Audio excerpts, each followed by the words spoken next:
Bonjour, donc présentation de la main du projet Bio Nico Hand, qui est une main pour personnes handicapées. Donc là vous avez la main de la version de l'année dernière avec la carte électronique. Donc la main elle est motorisée par un servomoteur. Donc cette année on est parti sur un moteur à courant continu. Voilà, donc ça c'est le schéma dans son ensemble qui a fait l'objet d'une autre vidéo. Donc on a la partie alimentation ici, et puis la partie microcontrôleur. Là on va s'intéresser à plusieurs parties pour valider chaque structure. Donc là on a une partie pour tester l'alimentation, pour visualiser le niveau de charge de batterie. Donc là en simulation on se retrouve avec ce schéma là, donc on a une LED bleue qui indique qui clignote pour indiquer que le pic est vivant. On a une LED RGB qui indique le niveau de charge de la batterie. Et puis on a un montage ici qui permet en fin de compte de mesurer la tension analogique de la batterie et puis de visualiser les différents états de la LED. Donc là si on simule, donc déjà on voit que si on a 2,74 on a un niveau rouge.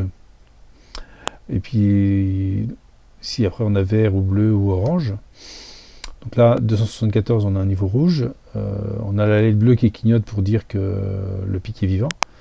Donc on voit que déjà ça a du mal à simuler. Et puis là quand on va augmenter la tension, on va arriver à un niveau orange. Donc, le niveau orange, voilà, c'est à 3,43. Après on a un niveau vert, 3,73, et puis un niveau bleu qui est 4,43, même un peu moins, qui doit être à 4,2, voilà, qui est juste à 4,2, qui indique que la batterie est bien chargée. Donc là, ce programme qui est dans le microcontrôleur, si on regarde les paramètres, donc là on est à 4 mégas d'oscillateur, on a l'oscillateur interne, donc on voit qu'on n'a pas de quartz en dehors du microcontrôleur. Ici on a le connecteur de programmation, donc là avec un PIC kit 2 ou un PIC kit 3. Donc là c'est un 675, donc là il y a une petite erreur, voilà. Enregistré 675, donc là on a l'entrée analogique de la batterie qui vient d'ici. Et puis on a bleu, vert, rouge les sorties, bleu, vert, rouge. Et puis on a la GP1 clock pour la programmation, mais c'est aussi la LED bleue qui indique que le pic est vivant. Donc on voit au démarrage déjà qu'on teste, on va tester les LED, voir si elles sont bonnes, en rouge, vert et bleu, et puis bleu ici pour voir le bon fonctionnement, et puis après on rentre dans le programme. Donc au niveau du programme, voilà, donc on a un flag qu'on met à 0, ça c'est pour l'interruption timer pour faire clignoter la LED bleue, la LED bleue qui est où qui est ici, sur GP1. Ensuite on va allumer les LED, donc on commence par GP2, donc GP2 c'est le vert, on fait vert.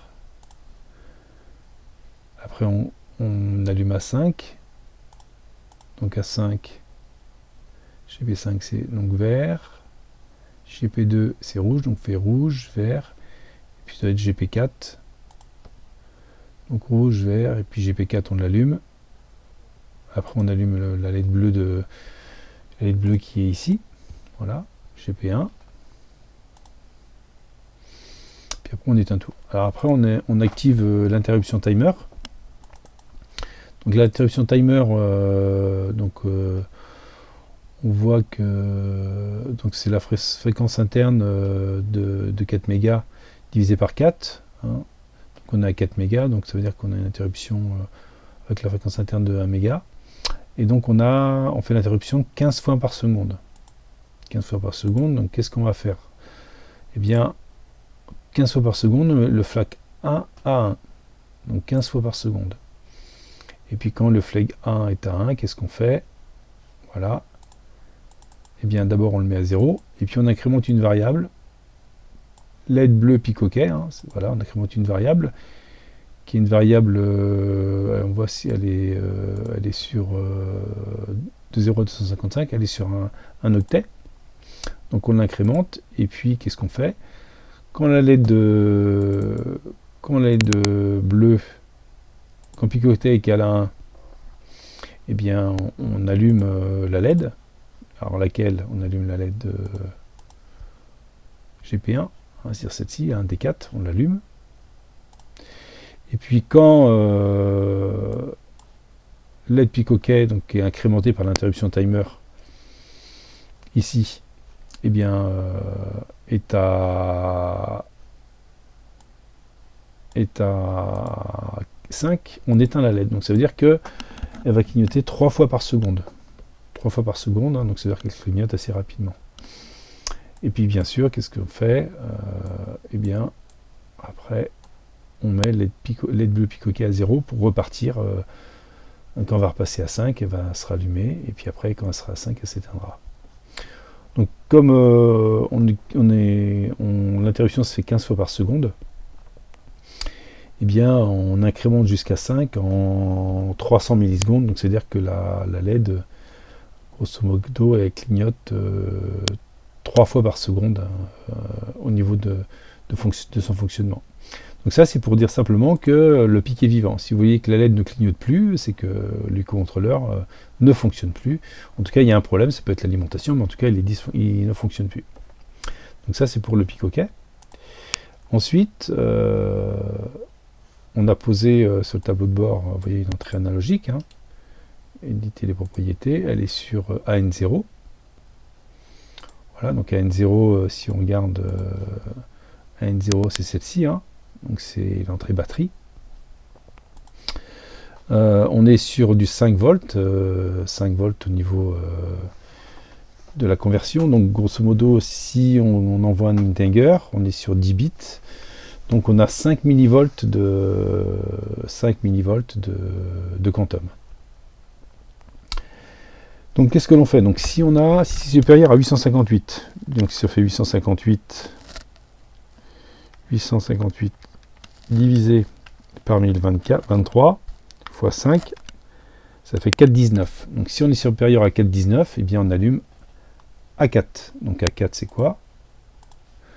A4, c'est la bleue. Donc on allume la LED ici, donc on aura du bleu. Voilà. Donc bien sûr, si c'est inférieur à 4,19, pardon, eh bien je vais tester, ça on va l'effacer. Je vais tester, on va l'effacer aussi.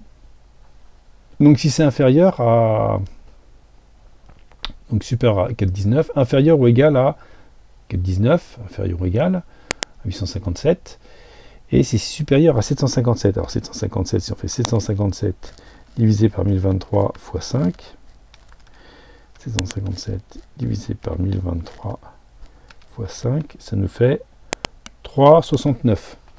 Donc si on a 3,7 volts, on allume à 5.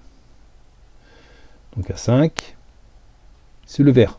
Donc là, si on est à 3,69, on allume la LED verte. Voilà. Si c'est inférieur à 756, donc c'était supérieur à 757, supérieur ou égal, donc 756 ça fait 3,68 on va dire, 3,68. Donc 2 cas, si c'est supérieur à 695, donc 695 fois 5 divisé par 1023, donc ça fait 3,39. Donc si c'est supérieur à 3,39, eh bien j'allume A2 et A5.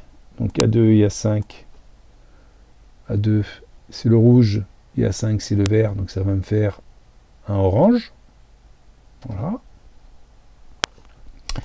Et ensuite, si c'est plus petit que 695, donc 695, si c'est plus petit que 3,39 volts, et bien j'allume A2, et A2, c'est le rouge. Voilà. Alors après, les valeurs qu'il y a là, en fin de compte, c'est des valeurs, voilà, on a mis 4,19, les valeurs qu'on a calculées, hein, c'est les valeurs qu'on s'est données. Après, elles sont modifiables suivant ce qu'on veut avoir. Nous, au niveau du schéma, nous on a 8,4 volts ici, Donc on a 4.2 quand la batterie est chargée, et quand on a 4.2, on a la LED bleue d'allumée. Donc voilà pour ce programme de test d'une batterie lithium, hein, donc là on a deux batteries lithium, deux batteries de 4 volts 2, hein. C'est pour ça qu'on a un pont diviseur, hein, pour récupérer que quand on a 8.4 et ici on a 4.2. Alors on ne doit pas dépasser 5 volts, hein, parce que là ici on a alimenté en VDD à 5 volts, hein. Voilà. Au niveau au niveau du flow code dans les options de projet, si on regarde les bits de configuration, si on y a accès là, parce que vraiment ça a l'air de ramer, on va peut-être arrêter la simulation. Voilà. Là il n'y a rien. Dans les bits de configuration, on va voir qu'on a un oscillateur interne à 4 mégas et que on a un master clear externe, hein, comme on a sur le schéma ici. On voit que le master clear, hein, il est bien externe. Il est externe parce qu'il est ici, mais on l'a pas fait. Et donc il faudra peut-être mettre le master clear interne, parce qu'on a oublié de mettre, à moins qu'il soit dans le schéma principal. Dans le schéma principal, il n'y a pas de master clear. Donc là, oui, il faudrait mieux mettre le master clear, le dévalider, hein, pour commencer normalement le programme. Parce qu'on voit que le master clear, hein, il n'y a pas la fonction reset, ni là, ni dans le schéma principal. On a un reset ici, c'est pour celui-ci, et pour celui-ci, on n'a pas de reset. Donc là, le master clear, il faudra le mettre interne aussi, hein, pour ne pas avoir de problème au niveau du fonctionnement. Donc voilà pour ce schéma, pour cette simulation. Voilà. Donc bonne fin de journée et à une prochaine vidéo. Au revoir.